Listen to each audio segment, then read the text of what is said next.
ভাই চ। আরে কি রে, কলে তো জল শেষ হয়ে গেছে। আরে কি রে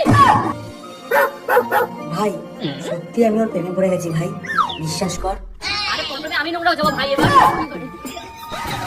আরে দাঁড়িয়ে দাঁড়িয়ে মুখ কি দেখছো মামা, খিদে পেয়েছে, বাড়ি যাবো, খাবো, চলো।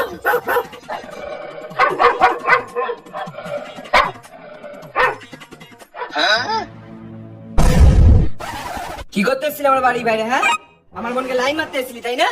আরে দাদা, দাদা আমি তো চিনি না এটাকে, আমি তো শুধু লিফট চাইছিলাম। তাকাচ্ছিস কি, লজ্জা করে না লাইন মারিস? হ্যাঁ ওয়াও, আচ্ছা দাদা আপনি ওকে সামলান, আমি বরং কিন্তু চা নিয়ে আসছি। আচ্ছা দাদা, চায়ের সাথে আর কি খাবেন? মুড়ি, চানাচুর, নিমকি নাকি কেক? কেক নিয়ে আয়। আচ্ছা ঠিক আছে। দাদা আমার কথাটা শুনুন, মানলাম আমি ঘুরে বেড়াচ্ছিলাম, কিন্তু লাগাটা তো ও ধরেছিল। আপনার কি মনে হয় এই মুখ থেকে আপনার বোন পড়বে কোনোদিনও? পাগল তোরিও। হ্যাঁ, এক নম্বরের গাধি বটে। কি হচ্ছে বে?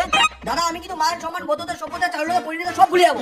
দাদা আপনি ওকে চড় মেরেছেন, কিন্তু আপনি যদি ওর পেটে এরকম ভাবে ঘুষি মারেন তাহলে কিন্তু বলে দিচ্ছি। হ্যাঁ দাদা, আপনি ওকে ঘুষি মেরেছেন। আপনি যদি ওর মাথা ধরে এরকম এরকম এরকম ঘুরান তাহলে